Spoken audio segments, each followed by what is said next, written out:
السلام عليكم ورحمة الله وبركاته. إن الحمد لله نحمده ونستعينه ونستغفره ونعوذ بالله من شرور أنفسنا ومن سيئات أعمالنا.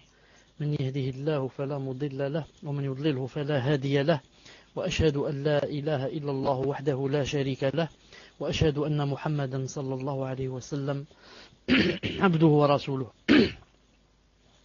يا أيها الذين آمنوا اتقوا الله حق تقاته ولا تموتن إلا وأنتم مسلمون. يا أيها الناس اتقوا ربكم الذي خلقكم من نفس واحدة وخلق منها زوجها وبث منهما رجالا كثيرا ونساء، واتقوا الله الذي تساءلون به والأرحام إن الله كان عليكم رقيبا. يا أيها الذين آمنوا اتقوا الله وقولوا قولا سديدا يصلح لكم أعمالكم ويغفر لكم ذنوبكم، ومن يطع الله ورسوله فقد فاز فوزا عظيما. ألا إن أصدق الكلام كلام الله، وخير الهدي هدي محمد صلى الله عليه وسلم، وشر الأمور محدثاتها، وكل محدثة بدعة، وكل بدعة ضلالة، وكل ضلالة في النار. أما بعد, nous sommes, Inch'Allah Ta'ala, ce soir, mercredi 29 Safar 1430, c'est-à-dire le 25 février 2009, bi'idhna azza wa jal. Nous sommes, Inch'Allah Ta'ala, dans le 50e cours de la personnalité de la musulmane. Le titre, Inch'Allah Ta'ala, d'aujourd'hui, 47e, elle s'intéresse à tout ce qui se rapporte aux musulmans. Elle s'intéresse à tout ce qui se rapporte aux musulmans. J'attends, Inch'Allah, que vous écriviez le titre. Je répète, elle s'intéresse à tout ce qui se rapporte aux musulmans. Alhamdulillah. La musulmane, imprégnée des principes de sa religion, ne s'intéresse pas uniquement à ce qui touche à sa personne, son époux ou ses enfants, mais aussi à tout ce qui se rapporte aux musulmans. Elle demande de leurs nouvelles et manifeste sa solidarité à leur égard, conformément aux enseignements du prophète alayhi salatu salam, qui a dit: dans leur affection, leur bonté et leur compassion les uns envers les autres, les croyants ressemblent à un seul corps. Lorsque l'un de ses membres souffre, les autres parties du corps s'interpellent mutuellement pour partager son insomnie et sa fièvre. Hadith rapporté par Muslim. Il a dit aussi, sallallahu alayhi wa sallam, le croyant est au croyant comme des parties d'un édifice qui se soutiennent mutuellement.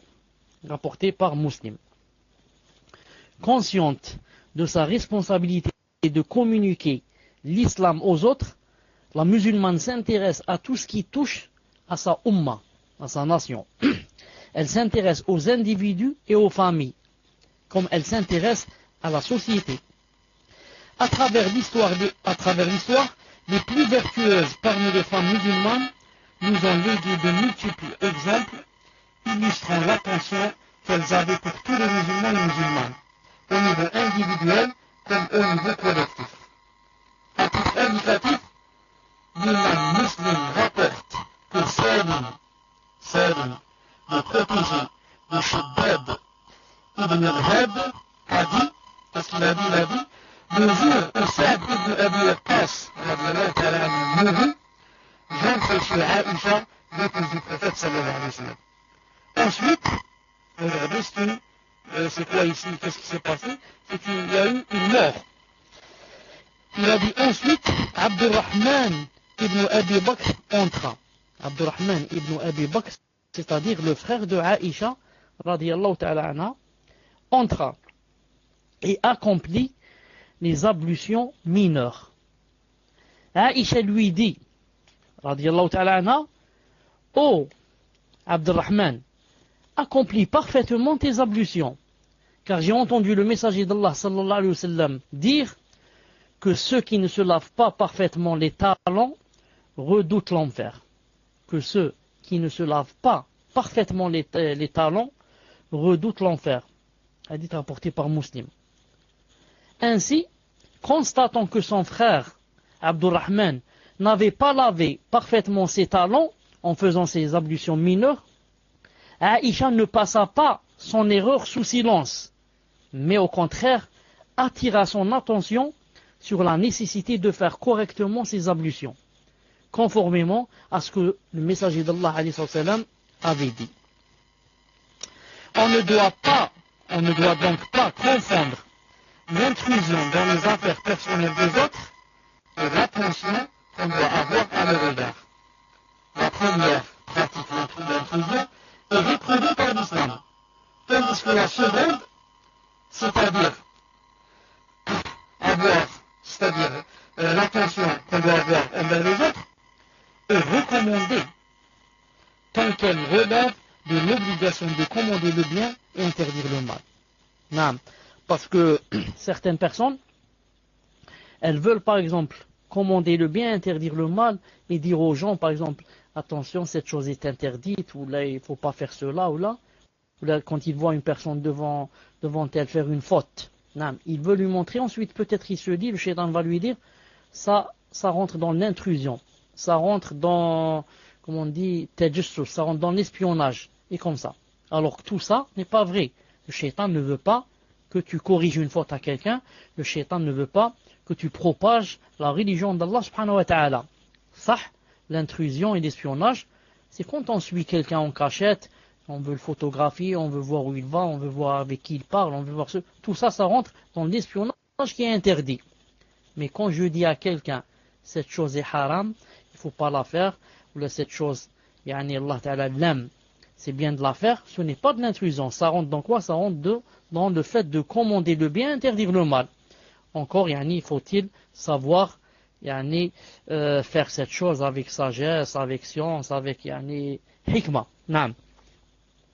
À ce propos, on rapporte que lorsque Omar ibn al-Khattab radiyallahu ta'ala anhu fut poignardé, lorsqu'il fut poignardé et sentit qu'il était sur le point de mourir, il dit à son fils, Abdullah ibn Omar, il lui a dit, rends-toi chez Aïcha, transmets-lui mes salutations et demande-lui la permission que je sois enterré dans sa maison, près du messager d'Allah sallallahu alayhi wa sallam et de Abu Bakr radiyallahu ta'ala anhu. Alors il se rendit chez elle et l'informa de la volonté de Omar. Oui, je l'accepte volontiers, lui répondit-elle. Elle ajouta ensuite, mon fils, et c'est ça ce qui a rapport avec le dars, mon fils, transmets mes salutations à Omar et dis-lui, ne laisse pas la communauté de Muhammad sallallahu alayhi wa sallam sans chef. Désigne un successeur et ne les laisse pas livrer à eux-mêmes, car je crains pour eux la discorde, c'est-à-dire la fitna. C'est en effet la vision perspicace et judicieuse concernant l'unité et la paix au sein de la communauté, car sans chef d'État digne de ce poste, la communauté risque la discorde et les guerres fratricides. De par l'intérêt que Aïcha radiyallahu ta'ala anha portait au sort de la Ummah musulmane, de la communauté, Aïcha radiyallahu ta'ala anha a vraiment réfléchi aux conséquences d'une éventuelle mésentente entre les compagnons au sujet du successeur de Omar radiyallahu ta'ala anhu. Elle est parvenue à une opinion sur la question, puis elle n'a pas hésité à la communiquer au calife. Cette démarche de la part de Aïcha radiyallahu ta'ala anha devait inspirer la musulmane et l'inciter à assumer ses responsabilités envers sa religion et sa communauté, pour pouvoir contribuer à l'essor des musulmans et des musulmanes dans la perspective de devenir de nouveau la meilleure communauté qu'on ait fait émerger aux humains. Donc vous voyez Aïcha radiyallahu ta'ala anha, elle a vite fait de communiquer à qui? À Omar radiyallahu ta'ala anhu, par l'intermédiaire de son fils, de lui dire de ne pas laisser des compagnons comme ça, et qu'il fallait qu'il choisisse quoi? Qu'il choisisse un successeur à lui. Donc Aïcha radiyallahu ta'ala ne pensait pas seulement à elle, à ses plaisirs, ses désirs, mais pensez aussi à la Ummah. Pensez aussi à la Ummah. Vous écrivez 48e, elle appelle les gens à la vérité. 48e, elle appelle les gens à la vérité. J'attends, Inch'Allah.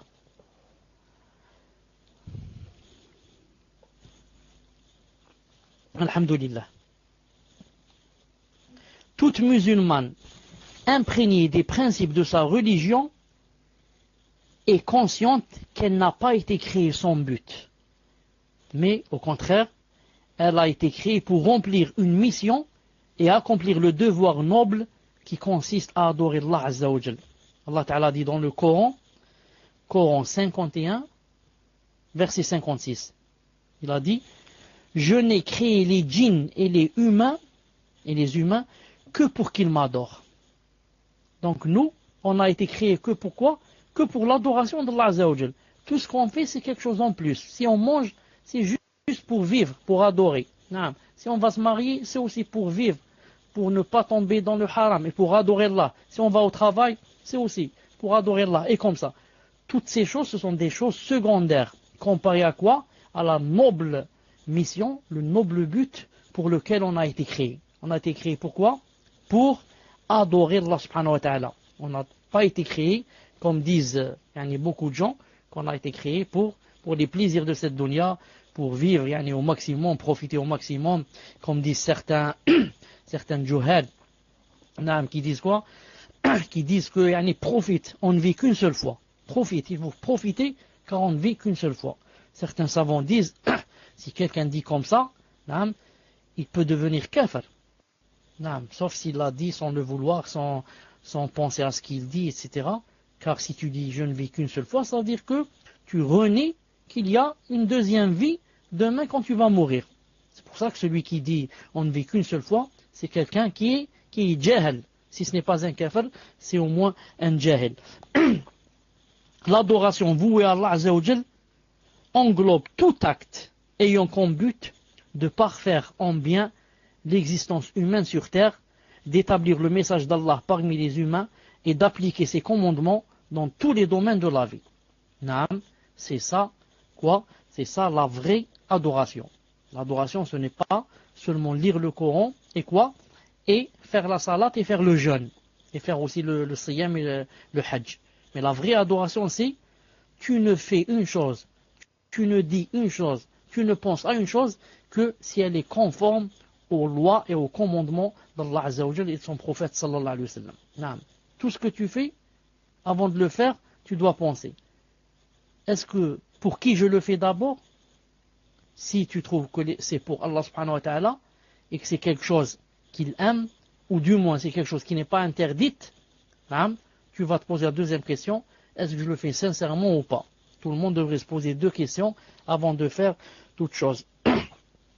Tandis que le jahl et l'ignorant, ou bien le kafir bien sûr, il fait tout ce qu'il veut.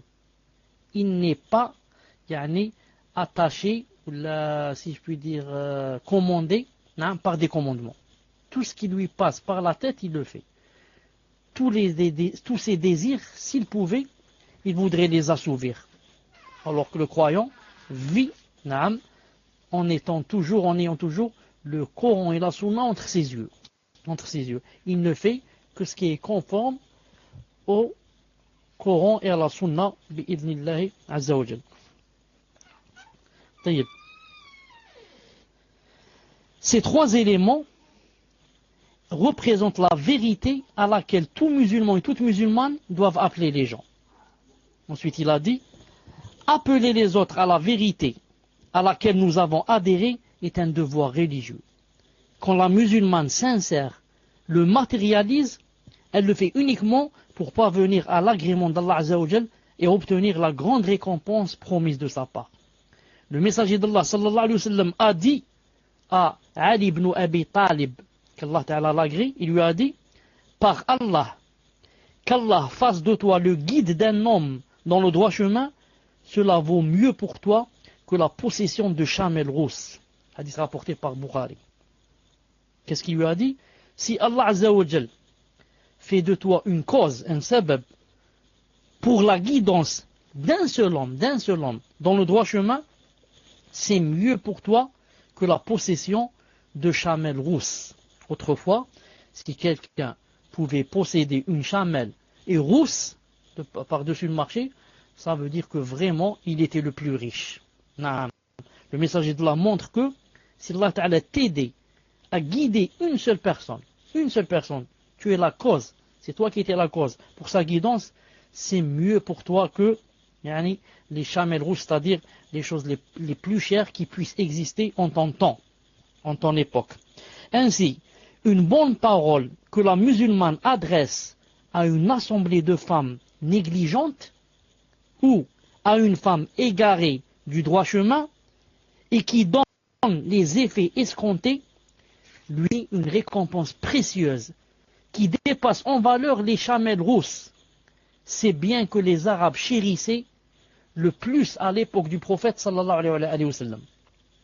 La rétribution et la grande récompense réservée à celui qui appelle à la vérité ne s'arrête pas à ce niveau.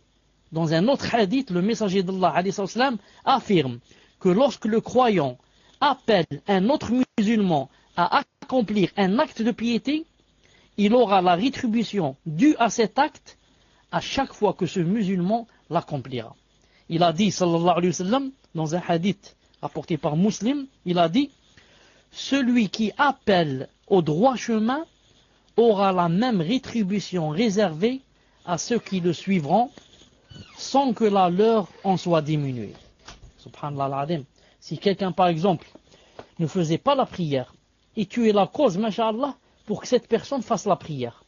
C'est toi que Allah Ta'ala a choisi comme cause pour que cette personne fasse la prière. C'est toi qui lui as dit, Ukhti, pourquoi tu ne fais pas la prière? Regarde ce que Allah Ta'ala a dit, regarde le messager de Allah, ce qu'il a dit, sallallahu alayhi wa sallam.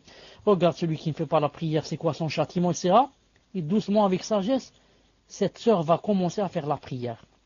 Alors, sache que, à part la grande rétribution qui t'attend demain devant Allah subhanahu wa ta'ala, sache que, à chaque fois que cette personne va faire la prière, tu vas avoir les mêmes récompenses qu'elle. Subhanallah al-Azim. Elle fait le dhuhr, elle va avoir, par exemple, 10 hasanat en faisant le dhuhr. Tu as 10 avec elle. Si elle a 100, tu as 100. Elle va faire le asr. Elle a 50 hasanat. D'après, bien sûr, elle était distraite, elle n'était pas distraite. Elle va avoir 50 hasanat, tu vas avoir 50 avec elle. Elle va faire le asr. Si elle a 30, tu vas avoir 30. Et comme ça, jusqu'à ce qu'elle meure. Ou alors qu'elle délaisse la salat. Subhanallah al-Azim. Regardez celui qui est la cause pour qu'un autre fasse une chose. Que ce soit la salat, c'est vraiment vaste. Même si je lui apprends qu'il mette seulement le siwak, par exemple. Je suis le sabab pour que cette sœur mette le djilbab. Je suis le sabab pour que cette sœur qui fréquentait un garçon ne le fréquente plus. Masha'Allah. Je suis un sabab, pour que cette personne commence à jeûner le lundi et le jeudi. Elle ne le faisait jamais. Et comme ça, je suis un sabab pour qu'elle lise le Coran. Je suis un sabab pour lui apprendre un verset. Tout ça, à chaque fois que cette personne va faire cette chose, tu auras des récompenses comme elle, bi'idhn azza wa jal, sans diminuer de sa récompense. Dans sa mission de prédication, la femme musulmane ne devra pas hésiter ou arrêter son parcours en raison du peu de connaissances religieuses qu'elle aura acquises. Certaines personnes, ou certaines sœurs, ou certains frères, vont dire, moi je n'ai pas la science suffisante pour montrer aux gens. Nous, qu'est-ce qu'on lui dit? On lui dit, il te suffit de communiquer le peu que tu as acquis dans ce domaine, ne serait-ce qu'un sermon, un hadith ou un verset du Coran, pour que tu aies des récompenses d'Allah Azza wa Jal. Le messager d'Allah alayhi wa sallam a dit à ce propos, transmettez ce que vous avez reçu de moi, fût-ce un seul verset du Coran. Naam, ballighu anni walau aya, hadith authentique, rapporté par Bukhari. Transmettez ce que vous avez reçu de moi, fût-ce un seul verset du Coran. Si je suis la cause pour que quelqu'un apprenne un verset de ma part, et c'est moi la cause, masha'Allah, qui est mieux que moi? Alors, qu'en est-il si je suis la cause pour qu'il apprenne tout le Coran? C'est pour ça que le messager d'Allah a dit dans un hadith authentique, le meilleur de vous, c'est celui qui a appris le Coran et qui l'a fait apprendre aux autres. Mais, simplement, si je connais seulement un hadith, un seul, et je connais son sens, très prétendu, que me dit ce hadith, et je l'apprends à quelqu'un, je masha'Allah de grandes récompenses. Et cela ne veut pas dire que je dois être un savant pour transmettre un hadith ou un verset. Mais je dois être savant dans ce hadith ou dans ce verset, c'est tout. Pas dans toute la science. Si je connais bien ce hadith, je connais bien son explication, je le montre aux autres. Je le propage. Je connais bien le verset. Et ce tel verset, son explication, je le propage aux autres. Je connais bien telle règle de l'islam. Que par exemple le tayammum, ce n'est pas par exemple 2 coups, ce n'est pas 3 coups, c'est seulement un coup. Je l'apprends aux gens. J'ai appris que telle chose est une chose recommandée, je l'apprends aux gens. J'ai appris que telle chose est une chose haram, avec son dalil, je l'apprends aux gens. Et comme ça. Un verset coranique ou un simple mot de la part du prédicateur peut rencontrer une disposition à adhérer à la foi chez la personne qui l'entend et peut par conséquent la ramener à la vérité qui illuminera son cœur et sa vie. Naam. Un seul verset ou un seul hadith. La musulmane ne doit donc épargner aucun effort permettant de guider les autres femmes vers le droit chemin, car par ces temps, elles en ont vraiment besoin. Dans le seul but d'obtenir l'agrément d'Allah, elle doit instruire les femmes qui n'ont pas acquis le savoir religieux nécessaire, prouvant ainsi qu'elle souhaite vraiment à sa sœur ce qu'elle souhaite à sa propre personne. Ce sont là des qualités qui distinguent la musulmane qui s'adonne à la prédication des autres femmes, des qualités nobles dont le messager d'Allah a fait l'éloge en disant, qu'a dit le messager d'Allah dans un hadith rapporté par Tirmidhi, hadith apprécié, atteignant le degré d'authentique, Hassan Sahih, qu'a dit le messager d'Allah, il a dit qu'Allah embellisse celui qui va mettre de beaux vêtements, celui qui va se maquiller, qu'Allah embellisse celui qui, ayant entendu un enseignement de notre part, le transmet tel qu'il a entendu.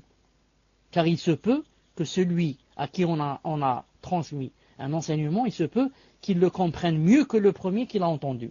Donc ce qui nous intéresse ici, c'est quoi? Le début du hadith.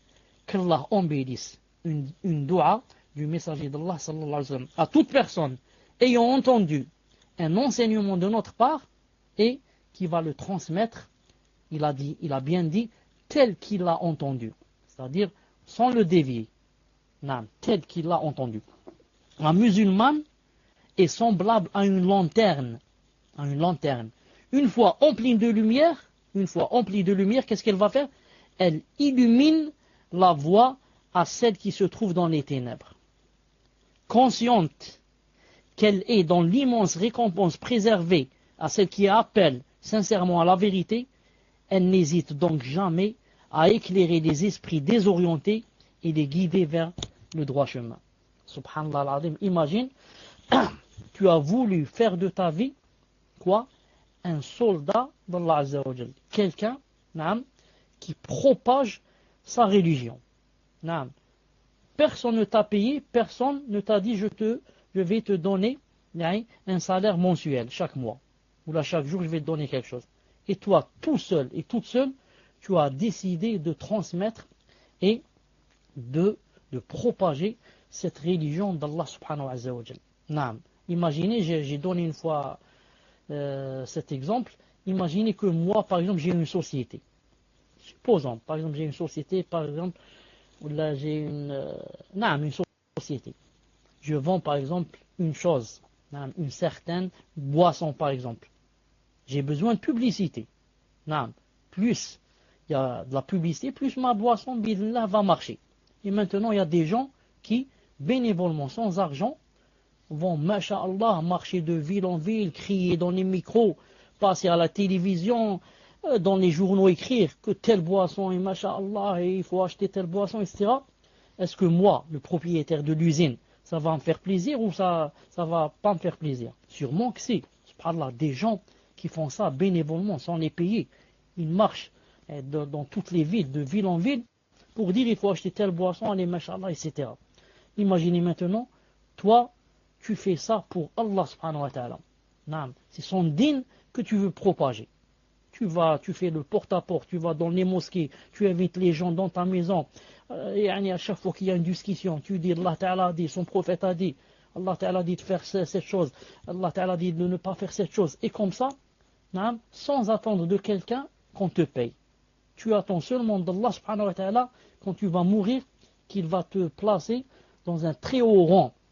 Ce jour-là, ceux qui ont passé leur vie à rire et à plaisanter, comme il y a dans beaucoup de salles, beaucoup de salons, au nom de l'islam, subhanallah al-azim, au nom de l'islam, si au moins ils faisaient ça dans d'autres sections, section, je ne sais pas, section connaissance, section amitié, non, au nom de l'islam, du matin au soir, il parle de cinéma, il parle de chansons, et MDR, mourir de rire, mourir de rire, mourir de rire, tu m'as fait rire, tu m'as fait... quel pantalon tu as, quel film tu as vu hier, qu'est-ce que tu as mangé, avec qui tu marches, tu fréquentes qui, subhanallah, au nom de l'islam, la hawla wa la quwwata illa billah al-ali al-azim. Alors que le messager d'Allah a dit quoi? A dit, de faire le bien. Si tu ne peux pas, au moins, retiens quoi? Retiens le mal, ton mal, retiens-le des gens. Tu ne peux pas faire le bien dans une salle, dans un salon. Ferme le salon. En le fermant, tu as fait du bien et tu as quoi? Et tu as des récompenses. Parce qu'en fermant ton salon, tu ne désorientes pas les gens. Tu ne dévies pas les gens. Tu n'apprends pas aux gens des choses dont ils n'ont pas besoin, des choses qui vont les entraver, des choses qui vont les, subhanallah, au lieu de les pousser vers Allah, subhanahu wa ta'ala, va les pousser de l'autre côté. À la rigueur, quand j'ai fermé mon salon, alhamdoulilah, je ne fais pas de mal. Si quelqu'un va leur faire le mal, c'est pas moi qui leur fais. Qu'Allah Azza wa Jal nous aide et nous guide. Qu'Allah Azza wa Jal nous aide et nous guide. Dans certains salons, les gens sont comme des brebis égarées, de vraies brebis égarées. 49e, pour terminer, 49e, elle commande le bien et interdit le mal. Vous écrivez, elle commande le bien et interdit le mal. Elle commande le bien, interdit le mal. Alhamdulillah. Commander le bien et interdire le mal est une obligation qui incombe à la femme comme à l'homme. Allah Azza wa Jalla a dit, Coran 9, verset 71, les croyants et les croyantes sont alliés les uns des autres. Qu'est-ce qu'ils font? Ils commandent le bien, interdisent le mal, accomplissent la prière, s'acquittent de l'aumône et obéissent à Allah Azza wa Jalla et à son messager. Voilà ceux auxquels Allah fera miséricorde, car Allah est tout puissant et sage. En confiant à la femme la mission de commander le bien et interdire le mal, l'islam lui octroie un statut de prestige. Pourquoi? Car il lui permet de se situer dans la position de commandeur, elle qui était toujours commandée. Le devoir de commander le bien et d'interdire le mal est en fait un honneur. La musulmane est appelée à l'accomplir dans les limites de sa féminité, parmi les milieux féminins et en fonction de ses compétences. Elle doit notamment s'opposer à tout acte condamnable dès qu'elle le constate. Elle doit le faire avec sagesse, patience, subtilité et courtoisie. Elle est tenue à éliminer ce qui est condamnable par l'action matérielle si elle en est capable, c'est-à-dire avec sa main par exemple, à condition qu'un tel acte n'engendre pas une discorde dont les conséquences seront pires que le péché condamné. Sinon, elle doit s'évertuer à l'éliminer, c'est-à-dire le condamnable, par des propos, en parlant, par des propos persuasifs. Le cas échéant, si elle ne peut pas, elle doit enfin le condamner avec son cœur, en réfléchissant aux moyens qui permettent de l'éradiquer. Cette méthode à 3 étapes est recommandée par le messager d'Allah sallallahu alayhi wa sallam, qui a dit dans le hadith authentique rapporté par Muslim, il a dit: quand l'un d'entre vous constate ce qui est condamnable, qu'il le corrige par la main. S'il n'y parvient pas, qu'il le corrige par la langue. S'il n'y parvient pas, qu'il dénonce alors qu'il le dénonce par le cœur. Et c'est là le minimum exigé par la foi. C'est pour ça que le fait de condamner le mal et de propager le bien, c'est-à-dire comme on dit, proscrire le mal et prescrire le bien, est quelque chose d'obligatoire. Pourquoi? Parce que le hadith, qu'est-ce qu'il a dit? Il a dit, si tu ne parviens pas, il faut commencer par la main. Si tu ne peux pas avec la main, tu vas dire j'ai peur, on va m'emmener en prison, etc. Je ne peux pas lui casser la guitare, il est en train de jouer, je ne peux pas lui casser la guitare. Et une plainte et je serai en prison. On va dire alors, fais-le avec ta langue. Dis, pourquoi tu joues à la guitare? Regarde les savants ce qu'ils ont dit sur... Tu peux pas, tu dis, j'ai honte, j'ai peur, etc.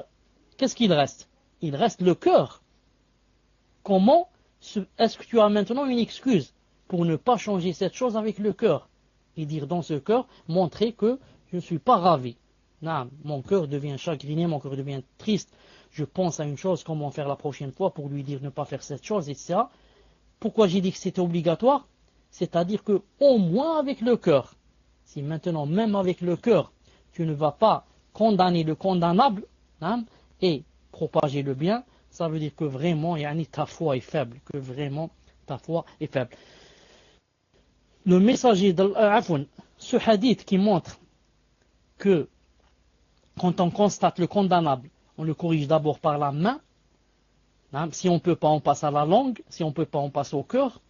En ce qui concerne la main, c'est pour les gens qui ont une influence sur les autres et qui ont la capacité. Je donne par exemple le père, la mère, le père qui voit par exemple ses enfants faire une chose. Est-ce qu'il peut changer avec la main ou il ne peut pas? Il peut. Il prend la chose là, il la déchire. Il prend la cassette, où c'est plein de chansons, de musique, etc. Il la casse. Avec sa main, il peut. Qui peut aussi? Le policier peut dans la rue. Le policier qui trouve dans la rue, avec une bouteille d'alcool, il peut te la casser. Pourquoi? Il est fait pour cela. Mais toi, peut-être tu peux pas. Tu peux pas voir quelqu'un dans le jardin en train de boire de l'alcool, tu vas dire je vais lui casser la bouteille. Ça, tu vas lui casser la bouteille. Mais ça va donner quoi? Ça va donner peut-être 10 ans de prison, ou de 5 ans. Alors imagine 5 ans dans une prison, ta foi qui faiblit, qu'est-ce qu'il y a dans la prison comme chose condamnable, les enfants seuls, ta femme seule, etc. Peut-être on a besoin de toi pour la da'wa, etc. Qu'est-ce que tu as fait? Tu as cassé une bouteille, il est allé au bar, il en a acheté 20. Tu as cassé une bouteille, il en a acheté 20 5 minutes après. À quoi ça t'a servi de lui casser la bouteille? Essaye de lui faire détester l'alcool. Essaye de lui faire détester l'alcool de son cœur, pour que lui-même ne pense plus à boire, pour que lui-même déteste la boisson. C'est mieux que de lui casser ici la bouteille. Mais si tu casses la bouteille qui se trouve dans ta maison, là, d'accord. Pourquoi? Parce que c'est toi qui commandes dans ta maison. Et il a dit, si on ne peut pas, on passe à la langue. Regardez le messager d'Allah, sallallahu alayhi wa sallam, comme le hadith est dans le Bukhari, il est rentré une fois dans la maison, il a trouvé ce qu'on appelle le drap. Bon, je vais appeler le drap, je ne sais pas comment ça s'appelle. Autrefois, il n'y avait pas les portes. À la place du porte, on mettait un drap. Il a vu que Aïcha venait d'acheter un drap et elle venait de l'attacher là-bas, à la place de la porte. Et qu'est-ce qu'il contenait? Il contenait des images, des photos. Et il l'a pris, sallallahu alayhi wa sallam, et il l'a déchiré. Mais Aïcha a dit, astaghfirullah wa atubu ilayh. Je ne savais pas, j'avais cru ceci, cela. Le même hadith est dans le Bukhari. Ce qui nous intéresse, c'est que le messager d'Allah l'a déchiré avec ses propres mains. Pourquoi? Il est dans sa maison, et quand on est dans sa maison, on constate une chose, on peut commencer par la main directement. Si on ne peut pas, j'ai dit, les savants ont dit, la main donc c'est pour quelqu'un qui a le commandement dans sa maison par exemple, ou bien par exemple pour le gouverneur, le policier, le juge, etc. dans la rue. Et la langue, ils ont dit, c'est pour par exemple les savants, mais ceux qui ont les délits quand ils parlent. Ils changent donc le munkar, ils condamnent le condamnable avec leur langue en parlant, en disant Allah Ta'ala a dit, le message d'Allah Ta'ala a dit.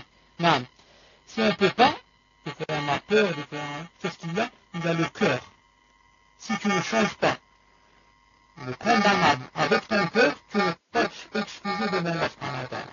Parce que dans ton cœur, tu ne peux avoir peur de personne. Personne ne sait que dans ton cœur, tu n'as pas cette chose et que tu es contre et que tu es chef de l'histoire.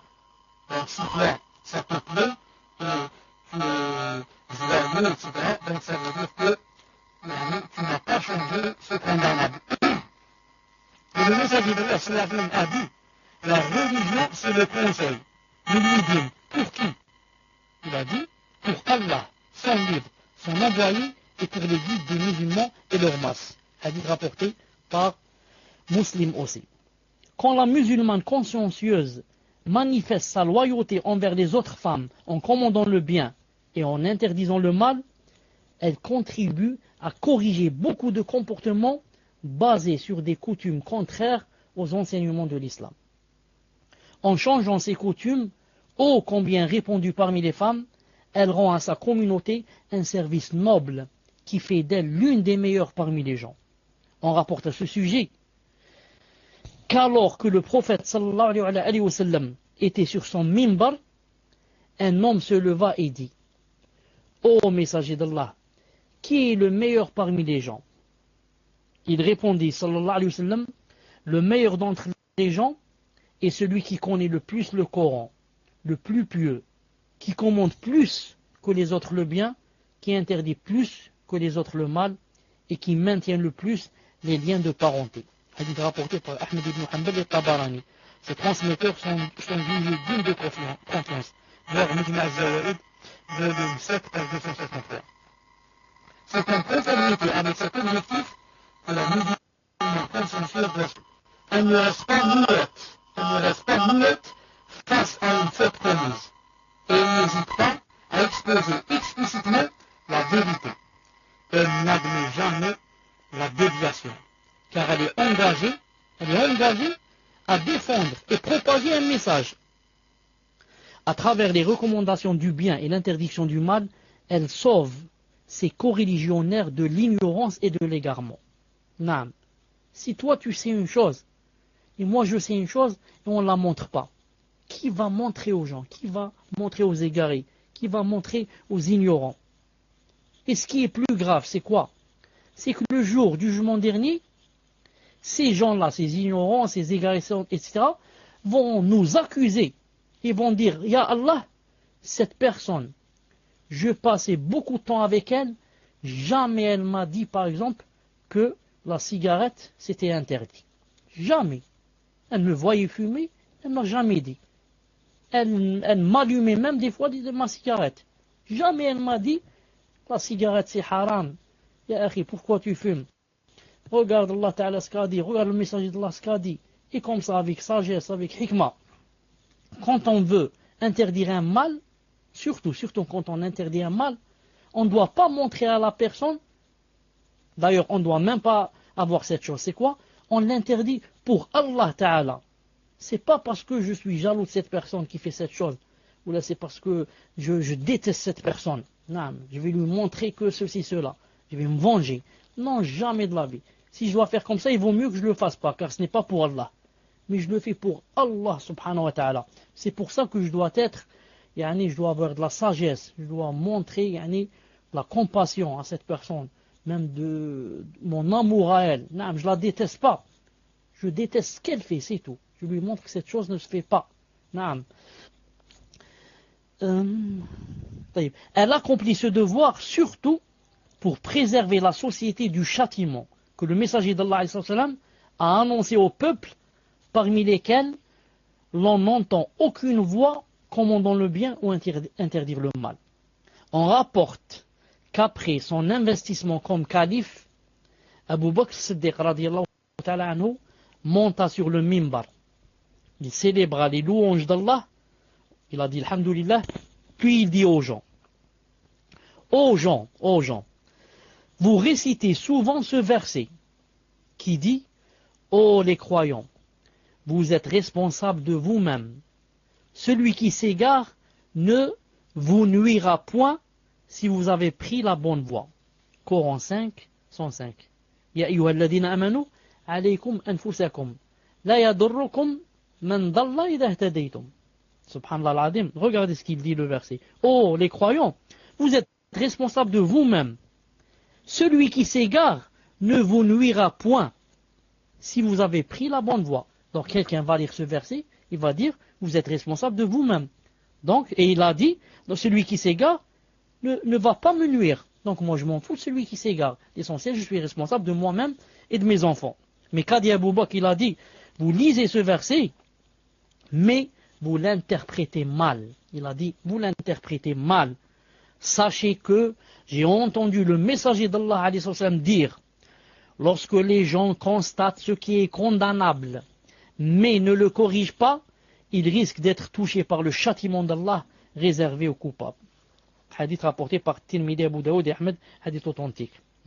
Lorsque les gens constatent ce qui est condamnable, mais ne le corrigent pas, ils risquent d'être touchés par le châtiment d'Allah Azza wa Jal réservé aux coupables. La musulmane sincère n'est ni indifférente par rapport aux autres, ni inerte sur le plan social. Sa foi et sa conscience font d'elle une femme activiste qui œuvre constamment pour le bien des autres. Elle porte conseil à ceux qui en ont besoin. Elle corrige les comportements corrompus. Elle contribue à la diffusion des valeurs positives. Elle n'admet jamais qu'un acte portant atteinte à sa religion puisse se produire en sa présence sans le corriger et appeler celles qui le commettent au droit chemin. Elle le fait avec fermeté et sans aucune hésitation, notamment quand il s'agit d'une question touchant à l'essence de la religion, comme la aqidah. Subhanallah al-Azim. Surtout, si tu entends par exemple quelqu'un dire une chose dans la aqidah, une chose vraiment fausse, et tu le laisses et tu lui montres pas. Au moins, si tu ne peux pas, lève-toi et laisse-les parler. Si tu ne peux pas, tu as peur qu'ils t'emmènent en prison, qu'ils te frappent ou qu'ils te tuent. Mais ne reste pas assis avec eux en le laissant dire des choses fausses. Vraiment, surtout, si c'est dans la aqidah. Dans toute chose, mais surtout si c'est dans la aqidah. Dans ces cas graves, il n'est plus question de convenance ou de courtoisie. Il n'est plus question de passer sous silence des erreurs qui s'y rapportent. Sinon, nous risquerons de subir le sort des Juifs quand ils se montrèrent indifférents aux infractions que transgressaient ou qui transgressaient leur religion. Le messager d'Allah sallallahu alayhi wa sallam l'explique en disant, chez les Israélites, c'est un hadith rapporté par Tabarani, ses transmetteurs figurent parmi ceux admis par Bukhari et Muslim. Il a dit sallallahu alayhi wa sallam, chez les Israélites, dans une époque antérieure à la vôtre, quand l'un d'entre eux, c'est-à-dire commettait un péché, un autre le lui interdisait, juste pour se justifier auprès d'Allah. Car le lendemain même, il lui tenait compagnie et partageait son manger et son boire. Alors qu'hier, la veille, il lui avait dit, c'est interdit de faire cette chose. Donc le lendemain, il lui tenait compagnie et partageait son manger et sa boire, comme s'il ne l'avait pas vu commettre un péché la veille. Constatant ce comportement de leur part, Allah Azza wa Jal rendit les cœurs des uns semblables à ceux des autres. Et il fit qu'ils soient maudits par les prophètes Daoud et Isa, fils de Maryam, pour avoir désobéi à ses commandements et les avoir transgressés. Ensuite, le messager d'Allah a juré, il a dit, par celui qui détient mon âme en sa main, vous commanderez le bien, vous interdirez le mal, et vous empêcherez le malfaiteur de commettre des délits, en l'obligeant à se remettre dans le droit chemin. Sinon, Allah Ta'ala rendra parmi vous les cœurs des uns semblables à ceux des autres, et vous maudira comme il les a maudits. Allahu Akbar. Ici, Inch'Allah Ta'ala, se termine le cours d'aujourd'hui. Le prochain cours, elle est subtile et judicieuse dans sa prédication. C'est-à-dire que, quand quelqu'un fait la prédication, il faut qu'il connaisse les règles. Et je vous avais promis, Inch'Allah Ta'ala, de vous faire un cours spécialement sur la da'wah. Ce cours, je le ferai exactement, Inch'Allah Ta'ala, quand je terminerai le prochain cours. C'est-à-dire, car il reste un seul cours, et ce livre, Masha'Allah, de Ce livre de, attendez, combien de pages? Ce livre de 494 pages. Ou plutôt plus. Ce livre de 500 pages. Non, ce livre de 500 pages, masha'Allah, sera terminé et on consacrera un chapitre ou un dars spécialement à comment le musulman et la musulmane doivent faire la da'wa. Car la da'wa, c'est une adoration. Tu ne fais pas la da'wa comme tu veux toi. Non, tu dis ce que tu veux, tu frappes les gens. Non, tu fais la da'wa comme Allah Ta'ala te l'a montré. Et comme le messager de Allah te l'a montré, bi'idhnillahi subhanahu wa ta'ala. Non. Donc, Inch'Allah Ta'ala, on va passer aux questions, bi'idhnillah azza wa jal. Pour les questions, je demande qu'on me donne le micro, sur InSpeak. Et on va faire les questions, Inch'Allah Ta'ala, dans 5 minutes. Subhanakallahumma bihamdik, ashhadu an la ilaha illa ant, astaghfiruka wa atubu ilayk. Assalamu alaikum wa rahmatullahi wa barakatuh. Donc c'est la question de Sajidet. Salam alaikum, Cheikh. J'ai une question concernant mon divorce. Comme je me suis marié civilement en France, on doit passer devant le tribunal pour divorcer et donner le motif du divorce. Mais voilà, mon mari a menti sur le motif du divorce, car dans un premier temps, il a divorcé pour une raison. On attend la suite, Inch'Allah. Tapez 1 après quand vous avez fini la question. Donc, car dans un premier temps, il a divorcé pour une raison. Non, désolé. Même pas valable dans l'islam. Donc je voudrais savoir si avant que je passe au tribunal, je devrais dénoncer qu'il a menti pour le motif, d'autant plus qu'il a mis dans ce motif l'honneur de l'islam. Tafaddal, Cheikh. Alaykoum salam wa rahmatullahi wa barakatuh. Je dis à cette personne, naam, que il lui est son plein droit, naam, de dénoncer et de montrer que cette personne a menti, surtout si ça a rapport avec l'islam. Quiconque en islam, naam, se sont lésés et sans qu'on lui a fait le tort, naam, s'il veut, il est libre s'il accepte, il ne veut pas se défendre, mais s'il veut se défendre, naam, c'est plein droit. Et rappelez-vous quand la femme qui s'appelle Zuleykha, quand elle a fait la fitna à Yusuf alayhi salam, elle a dit qu'il avait voulu me forcer pour faire la fornication avec lui, etc. Alors que c'était pas vrai, c'était tout à fait. Qu'a dit Yusuf alayhi salam, il a dit Hiya rawadatni an nafsi. Il a dit c'est elle qui a voulu, ou m'a presque forcé à ce que je fasse cela. Il ne s'est pas tué, il a dit c'est elle qui a fait ceci. Donc, on a le droit de se défendre, surtout si on sait que ça va nous porter du tort matériellement ou bien spirituellement. Wallah subhanahu wa ta'ala a'lam. On passe inshallah ta'ala au suivant. Ibn al-Qayyim n'oublie pas de m'aider dans le fait d'enlever les rouges et de donner les rouges. 12 cours ou 12 souk, Inch'Allah. Salam alaikum.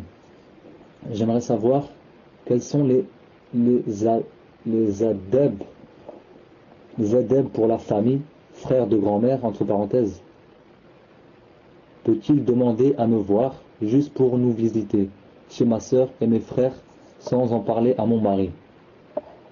Faites le Cheikh. Alaykoum salam wa rahmatullahi wa barakatuh.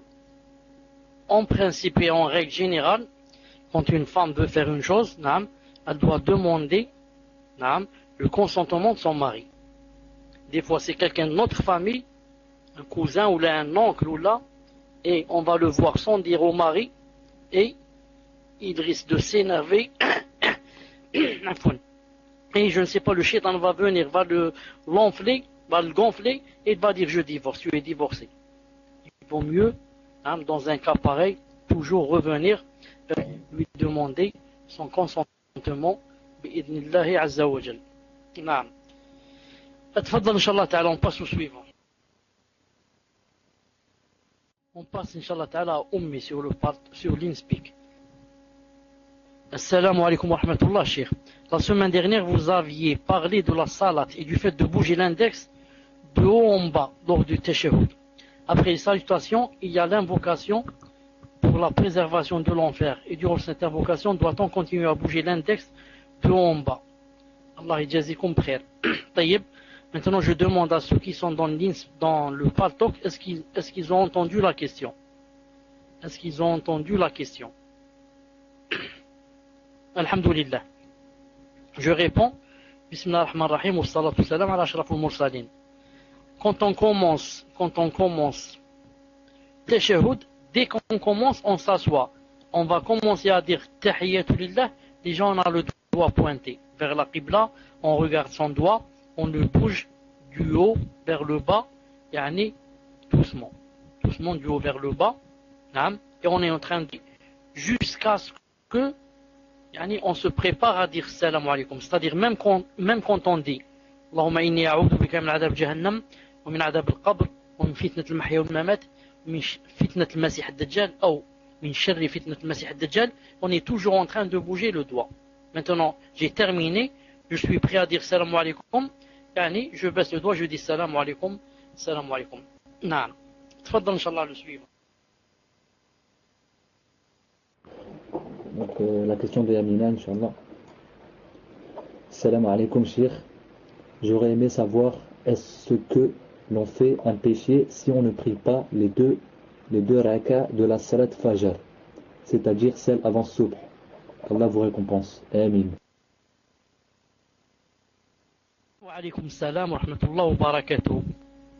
Alhamdulillah. En ce qui concerne les deux rak'at de la salat al-fajr, celles qui sont avant salat al-subh, celle où on va lire dans la première Qul ya ayyuhal kafirun et dans la deuxième Qul huwallahu ahad, c'est une salat qui est recommandée, et même très recommandée. Celui qui ne la fait pas, n'aura pas des péchés. Il n'aura pas des péchés et n'aura pas de châtiment dans l'au-delà. Dans cette vie bas, dans cette bas vie, ou cette vie ici bas, dans le bas monde, on peut, bon c'est difficile de dire ça en français, on peut le blâmer. On peut dire par exemple, cette personne, elle ne fait pas le salat al-fajr, elle ne fait pas la sunnah, ou bien elle ne fait pas salat al-witr. Yani, je n'invite pas à témoigner par exemple dans mon mariage, et comme ça. Si c'est une personne qui ne fait pas cette salat tout le temps, mais si elle l'a pas fait, elle était fatiguée ou là, ce n'est pas grave. D'ailleurs même, elle peut la rattraper après. Elle peut la rattraper lorsque le soleil se lève, avant le dor. Elle a jusqu'à le dor pour rattraper salat al-fajr, si elle l'a pas faite. Mais la personne qui ne la fait pas tout le temps, sans raison, ou bien ne fait pas salat al-witr tout le temps et sans raison. L'imam Ahmed disait de la personne qui ne faisait pas salat al-witr, il disait c'est un rajul sou, c'est quelqu'un de pas bien, cette personne, quelqu'un de mauvais, il ne faut pas le fréquenter, il ne faut pas se laisser. Donc, je répète, salat al-fajr n'est pas une obligation, c'est sunnah mu'akkada. Et parmi les sunan qui sont recommandés, il y a en première position salat al-fajr et salat al-witr, que le messager d'Allah n'a jamais délaissé, même s'il était en voyage. C'est dire l'importance de salat al-fajr. Si maintenant on ne la fait pas une fois, deux fois, trois fois, c'est pas grave. Mais si quelqu'un va dire je vais jamais la faire, celui-là, même s'il n'a pas de péché dans l'au-delà, on peut le blâmer dans ce bas monde. Wallahu ta'ala a'lam. En arabe on dit yulam. Yulam, blâmer, yani nalumuhu. Wallahu ta'ala a'lam. Tfaddal le suivant. Azan. Salam alaykum. Salam alaykum, Cheikh. J'espère que vous allez bien, ainsi que votre famille. Je ne sais pas si votre épouse vous a fait part de mon cas. J'aimerais vous parler en PV si c'est possible. Tafaddal, Cheikh. Alaykoum salam wa rahmatullah wa barakatuh. En fait, je ne sais pas de quel cas elle parle, car mon épouse, beaucoup de sœurs lui parlent. Beaucoup de sœurs lui exposent son cas. C'est pour ça que je ne sais pas de quel cas exactement elle est en train de parler. Non. Ensuite, pour le privé, Inch'Allah Ta'ala, tout à l'heure, Inch'Allah Ta'ala, je vais demander à ma femme. Maintenant, elle n'est pas là, elle est à la cuisine, en train de préparer le couscous. Naam. Inch'Allah Ta'ala. Tafadhal, Inch'Allah, le suivant. La question dit, mes parents veulent que je me marie avec un frère dont ils ne savent rien, mais disent qu'il suit la sunna, c'est tout. Ils me forcent à le rencontrer alors que je refuse. Ma mère a donné mon numéro au frère et il m'a appelé en qu'il n'a pas le droit. Ce frère, taïb. Attendez. Taïb. Maintenant, quand Salaf a écrit sa question, ça s'est mélangé. Ce frère m'a appelé et m'a dit bonjour. Quand j'ai informé ma mère de cela,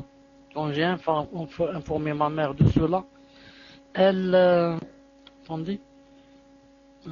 Elle m'a dit que c'est pas que je viens de France qui n'ose pas dire salam alaikum.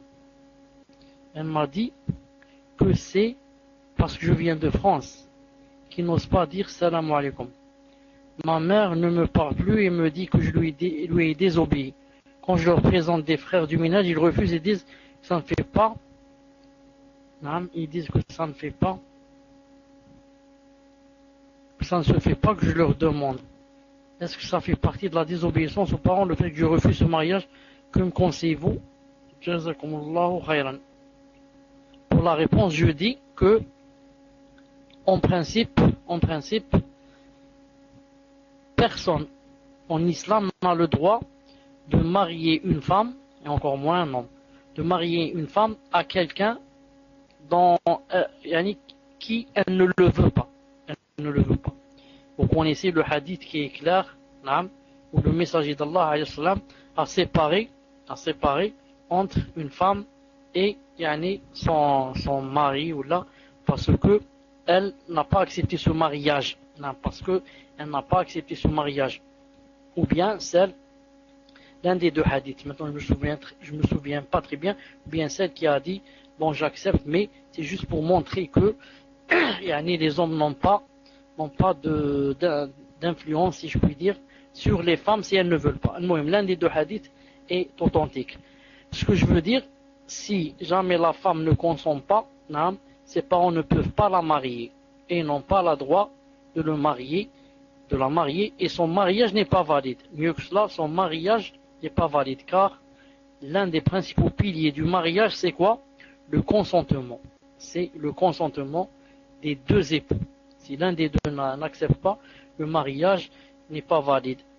Donc le fait de ne pas accepter, ça ne rentre pas dans la désobéissance. Car il se peut qu'on aime, il se peut qu'on déteste quelqu'un, il se peut qu'on ne veuille pas quelqu'un, il se peut que quelqu'un ne remplisse pas les conditions, et comme ça, donc cette sœur, elle peut dire que pour cette étape, puisqu'on n'est pas d'accord sur la même personne, etc., je préfère ne pas parler de mariage maintenant. Elle dit, voilà, je ne veux pas me marier maintenant, et c'est moi, je vais étudier ou là, comme ça, pour que les autres réfléchissent bien, sa mère réfléchisse, etc. Et elle aussi, elle aura le temps, Inch'Allah Ta'ala, de réfléchir. Wallahu subhanahu wa ta'ala a'lam. Donc c'est à Firoz. Assalamu alaikum wa rahmatullah wa maghfirlatu as-salana illakum. Lorsque vous avez cité le hadith sur les fils d'Israël, qu'Allah fut en colère car un jour les interdisait le mal et l'autre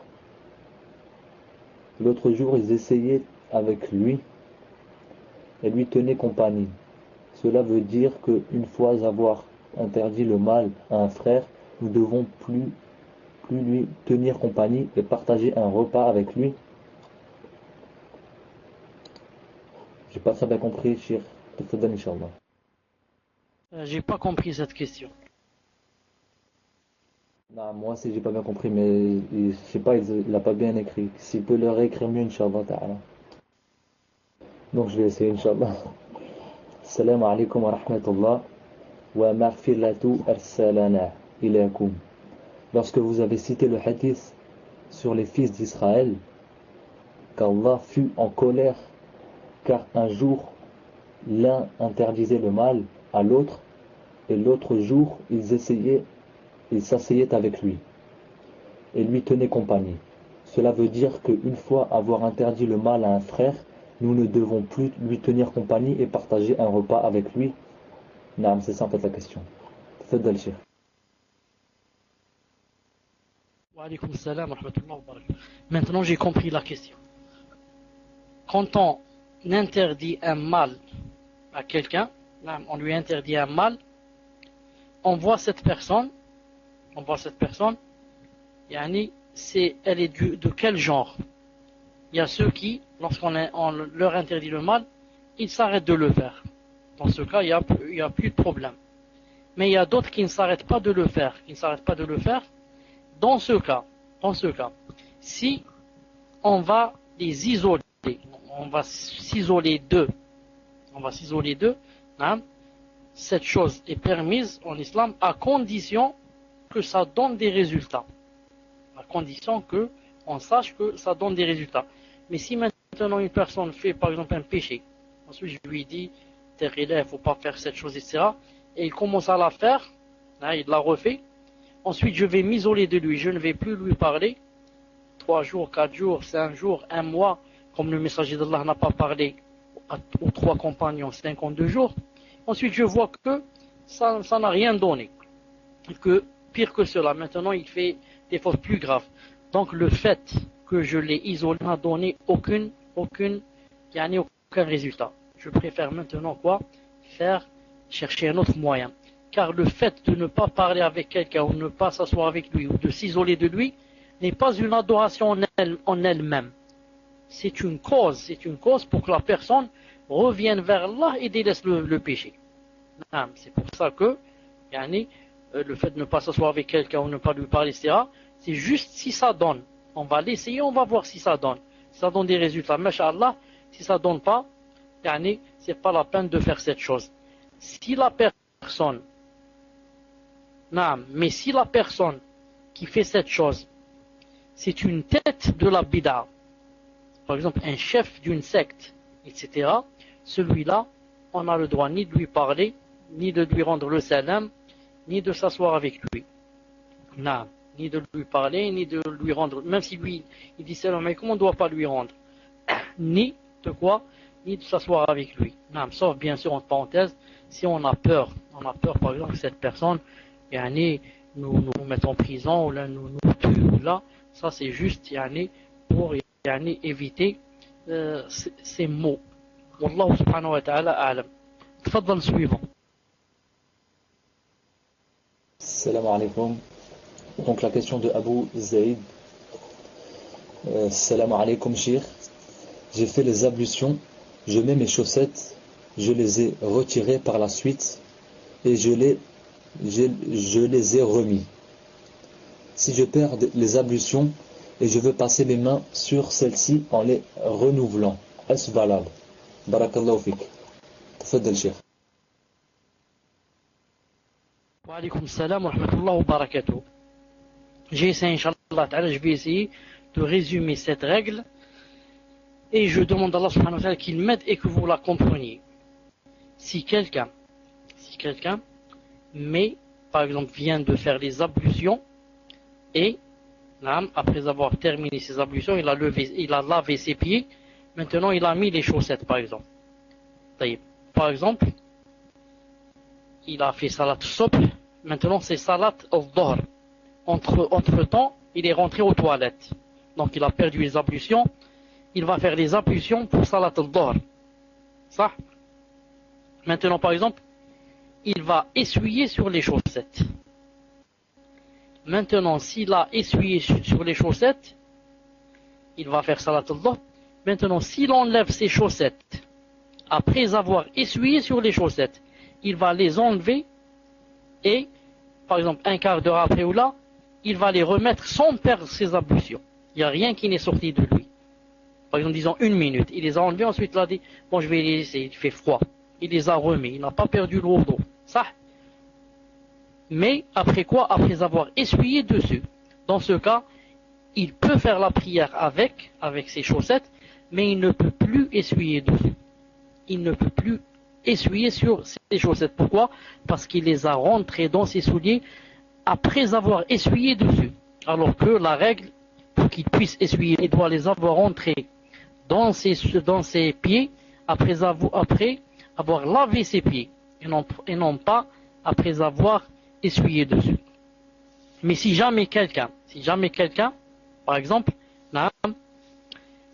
j'ai les chaussettes, je viens de faire les ablutions, j'ai lavé mes pieds, j'ai mis mes chaussettes. J'ai pas encore essuyé dessus. Ensuite, je les enlève, je reste comme ça 1 heure pieds nus. Ensuite, je les remets, je peux essuyer dessus. Pourquoi? Parce que je n'ai pas encore essuyé sur mes chaussettes. Je demande à Allah subhanahu wa ta'ala que vous ayez compris cette chose, sinon je la répète. Est-ce que vous m'avez compris? Il a dit, si j'ai bien compris dans ma question, je peux appliquer une seule fois. Non, justement, c'est pas ça. C'est pas je peux appliquer une seule fois, non. Tu peux appliquer, c'est-à-dire essuyer sur tes chaussettes, ou essuyer tes chaussettes pendant 24 heures. Si tu as commencé le premier essuyement fi salat al-dhuhr, tu as demain salat al-dhuhr. À condition quoi? À condition que tu n'enlèves pas tes chaussettes après avoir essuyé dessus. Car si tu les remets, tu peux terminer ta salat et faire toutes les autres salats qui viennent à condition de ne pas réessuyer une deuxième fois. Car si on enlève les chaussettes après avoir essuyé dessus, on ne peut plus essuyer dessus, c'est tout. On ne peut plus essuyer sur des chaussettes qu'on vient de retirer après avoir essuyé dessus. Inch'Allah, Abu Zayd, c'est compris? Sinon, j'ai bien expliqué, Inch'Allah ta'ala, alhamdulillah, barakallahu fik Abu Zayd. Sinon, j'ai bien expliqué cette chose vous rentrez dans le site où c'est écrit les ablutions, le tayammum, etc. Vous trouvez cette chose, je l'ai bien expliqué, Inch'Allah ta'ala. Taïb, tfadal, Inch'Allah, pour que je sois sûr que vous ayez compris, parce que c'est très important pour que je sois sûr que vous ayez compris, même si je vais vite résumer encore une dernière fois. Regardez, quand on fait les ablutions, on fait les pieds, on a terminé les pieds, on a mis les chaussettes. Je commence à compter 24 heures, non pas à partir du moment où j'ai mis les chaussettes, mais à partir de la première fois où je vais essuyer. C'est-à-dire, si je me suis levé salat al-fajr, j'ai fait les ablutions, j'ai mis mes chaussettes, et je n'ai pas essuyé. J'ai gardé mes ablutions jusqu'à salat al-asr. Jusqu'à salat al-asr, je n'ai pas fait les ablutions. Quand c'est le moment de salat al-asr, il restait 5 minutes, j'ai perdu mes ablutions. Donc maintenant, je vais essuyer sur mes chaussettes quand? À la salat al-asr. Donc j'ai jusqu'au lendemain à la salat al-asr, je peux essuyer. Pourtant, j'ai mis mes chaussettes pendant salat al-fajr. Mais je ne compte pas le moment où je mets les chaussettes. Mais je compte le moment où j'essuie la première fois. Et maintenant, je peux, pendant 24 heures, toujours essuyer sur mes chaussettes. À condition que, après avoir essuyé une fois sur les chaussettes, je ne les retire plus. Je ne les retire pas de mes pieds. Si je les retire et je les remets, je peux faire la salade parce que je n'ai pas encore perdu les ablutions. Mais je ne peux pas réessuyer. Non. Taïb. Est-ce que c'est le cas de InSpeak, Inch'Allah Ta'ala? Est-ce que c'est le cas de InSpeak? Si c'est oui, écrivez-moi InSpeak. Non. Donc, c'est le cas de qui? Salafi 3. Salam alaikum wa rahmatullah wa barakatuh, cheikh, et tous mes frères et sœurs. Voilà, je suis une personne qui s'est convertie il y a 2 semaines à peu près. Allahu Akbar. Naam. Alhamdulillah. Ce frère est en couple avec une fille qui n'est pas musulmane, dont il a eu un bébé ces jours-ci. Il aimerait savoir quel est le jugement concernant son enfant et le jugement concernant sa situation avec cette fille et quel comportement avoir avec elle, car apparemment elle aimerait bien connaître la vérité. Elle croit en Allah, Mon Dieu, mais je ne sais pas si elle est chrétienne ou juive. Je suis désolé, je n'ai pas été assez clair. Je connais une personne, c'est pas moi, Inch'Allah. Naam, c'est une personne, c'est une autre personne. Taïb, bismillah ar-Rahman ar-Rahim, wa salatu salam ala ashraf al-mursalin. L'enfant qui est né de ce rapport, ce naam, n'est pas un enfant halal. C'est-à-dire que cet homme-là n'était pas musulman et sa femme n'est ni chrétienne, ni juive, ni musulmane. Donc cet enfant n'est pas légitime. Cet enfant sera le fils de sa mère. Sera le fils de sa mère et non pas le fils de son père. C'est-à-dire que si sa mère meurt, il va l'hériter. Et si lui il meurt, sa mère va l'hériter. Mais ce père biologique n'est pas son père, n'est pas son vrai père. Quant à la femme, à partir d'aujourd'hui, après qu'il soit rentré en islam, il n'a plus le droit de vivre avec elle, et encore moins de l'approcher. Et encore moins de l'approcher, sauf si, c'est quoi? Sauf si elle rentre dans l'islam, ou bien dans le christianisme, ou bien dans le judaïsme. Et dans ce cas, bien sûr, il devrait se séparer et attendre au moins une fois les menstrues pour savoir qu'elle n'est pas enceinte et faire le repentir. Les deux doivent faire le repentir et regretter et ne pas se parler pendant cette période, etc. Ensuite, il va chez son tuteur demander, son tuteur, yani qui est musulman bien sûr, il va lui chercher un tuteur musulman, il va lui demander sa main et se marier avec elle.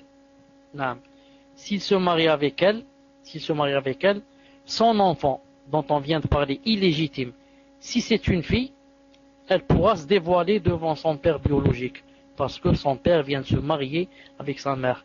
Elle est devenue une rabiba. Elle est devenue une fille adoptive.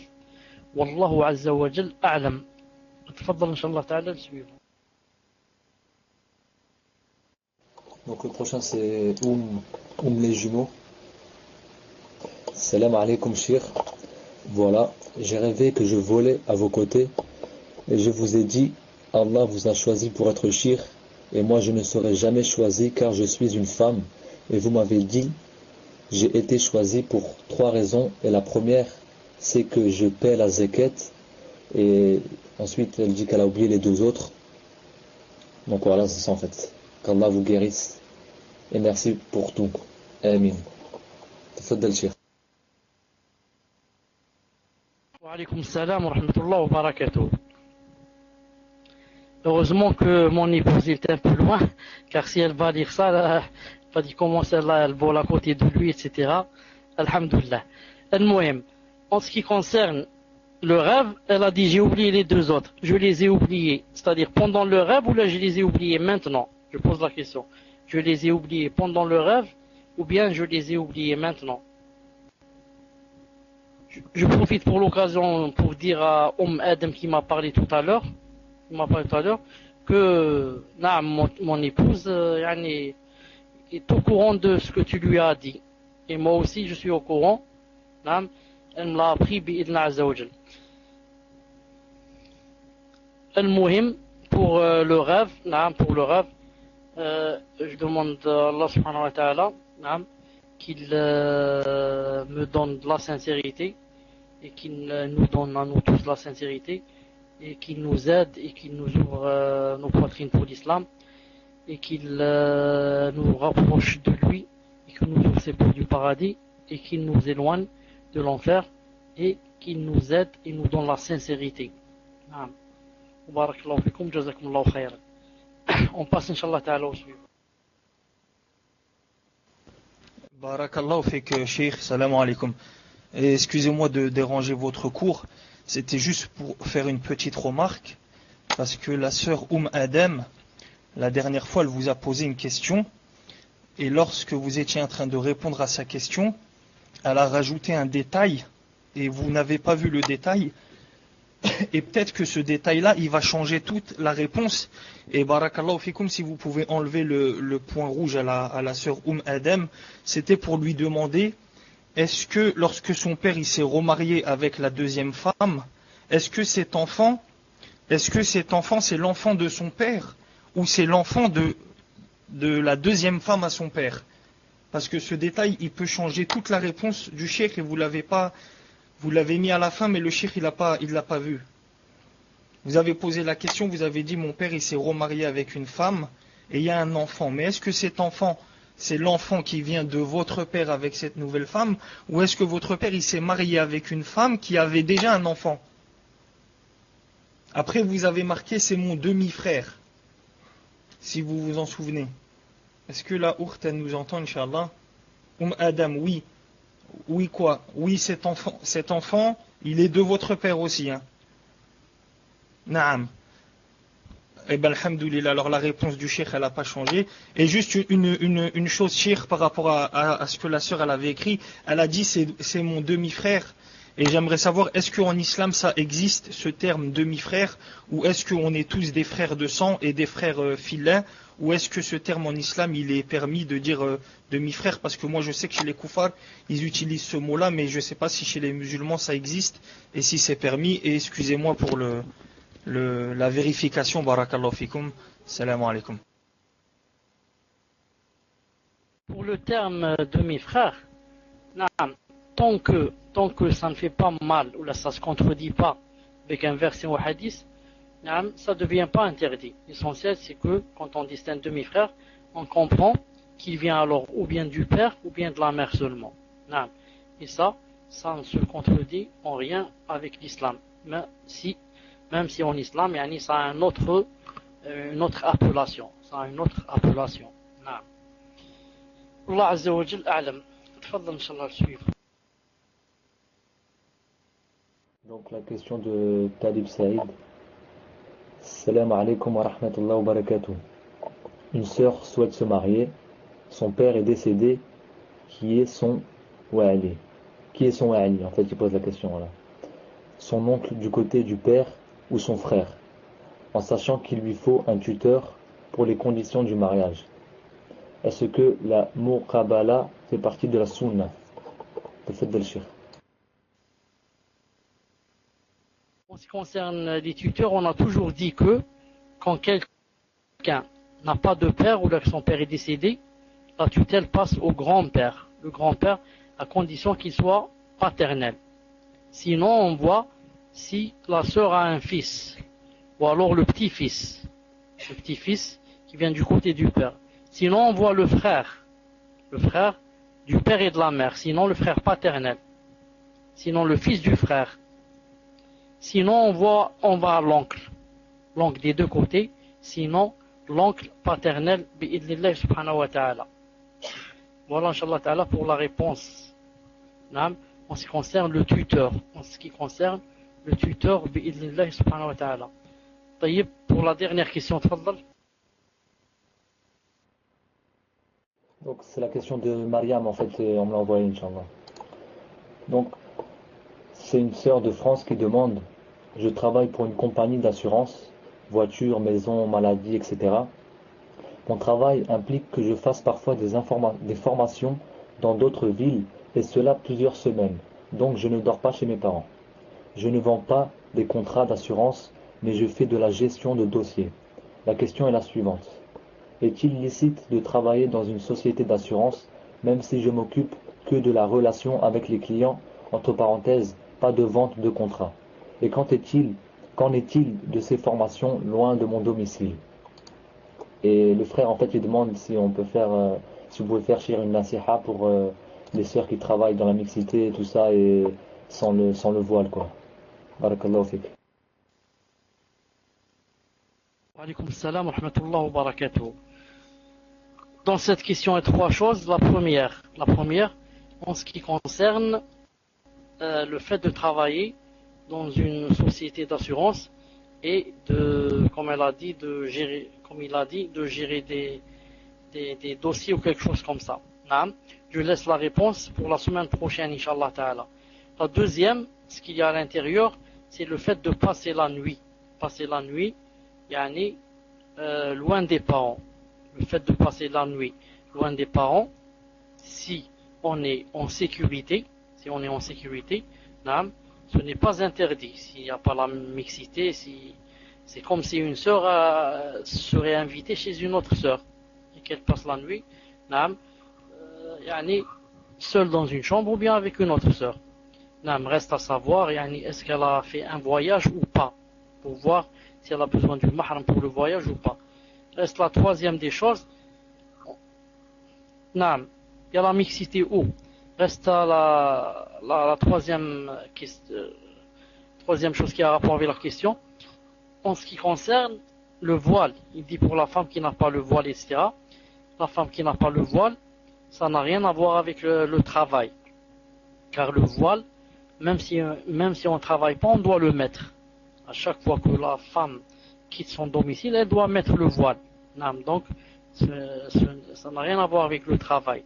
Le voile, si une femme meurt sans le voile, c'est vraiment qu'elle a fait un grand péché. Au point où le messager d'Allah a dit qu'elle ne sentirait pas l'odeur du paradis. Quand le messager d'Allah emploie des phrases pareilles, cela veut dire qu'elle vient de faire quelque chose de très grave. C'est pour ça que je ne vois pas pourquoi il parle du voile dans le travail. S'il veut dire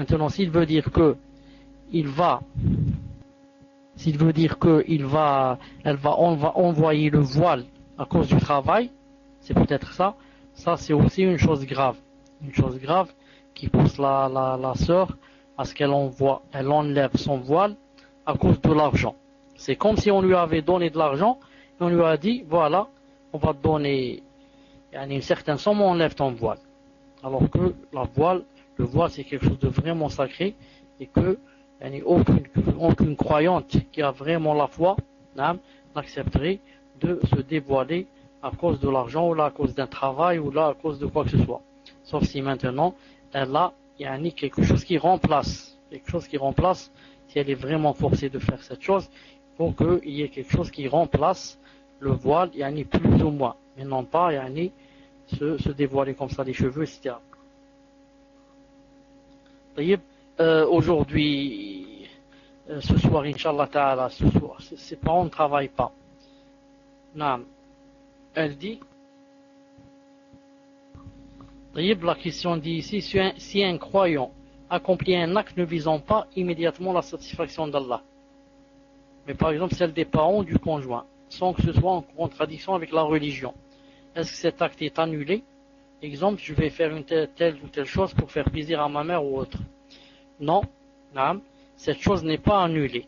Parce que le fait de faire une chose pour une personne, ou là de faire un cadeau à une chose, ou là à une personne, ou là de féliciter une personne, ou là de la louer, ou là, tout cela n'est pas interdit. Tant que la chose est permise, on n'a pas fait un acte, on n'a pas fait un acte en contradiction avec la religion, donc ça ne rentre pas dans le haram et ce n'est pas annulé. Mais le musulman en général, quand il fait une chose, c'est, même s'il ne la fait pas pour Allah Azza wa Jal, du moins, il ne la fait pas en contradiction avec l'islam. C'est dans ce sens que c'est permis. Moi, si je n'ai pas fait une chose que Allah Ta'ala m'a demandé, au moins, je n'ai pas fait une chose que Allah Ta'ala m'a interdite. C'est ça qui fait que cette chose n'est pas annulée, ou du moins il n'a pas de péché pour cette chose. Aujourd'hui, Inch'Allah Ta'ala, je dois m'arrêter là parce que j'ai des choses, Inch'Allah Ta'ala, à faire. Je vous rencontre, Inch'Allah Ta'ala, samedi. D'ici là, que Allah Azza wa Jalla nous aide, nous guide et nous ouvre ses portes. Subhanak Allahumma bihamdik, ashhadu an la ilaha illa ant, astaghfiruka wa atubu ilayk. Assalamu alaikum wa rahmatullahi wa barakatuh.